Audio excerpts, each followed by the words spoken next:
Yo ni jom, Maira nak review barang rare ni kak. Ui, barang ni barang janguk siap awak deh. Warna purple, warna pinai masak, warna hijau emerald ataupun hijau gelap you ni. Tapi bunga dia timbul peach colour, yang ni macam maroon colour. Okey, 4 warna Ira nak buka dekat you deh. Ira nak share dekat you all. Okey, Dubai ni kak cantik macam mana you ni. Okey, yang biasa pakai Dubai you all, dia akan menanti-nanti menanti-menanti. Menunggu-nunggu. Okey, stok untuk Dubai you all. Bidang 45 4 meter, tidak berkaki. You tengok corak dia penuh you ni. You nak bawa baju apa sayang? Kurung moden, kurung riau, kurung pahang, maxi, jubah semua boleh kakak ni. Kain dia sangat-sangat best tau. Material kain dia tu sangat-sangat best. Okey, you tengok ni. Okey, diamond yang comel you all dekat bahagian depan baju. Ni. Okey, Ira nak bagi tahu dekat you ada. Ada 4 warna kan? Okey, Ira nak belanja kakak.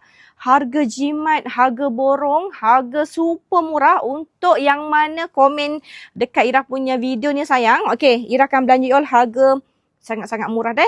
Tanda menghargai customer, Ira syukuri you deh.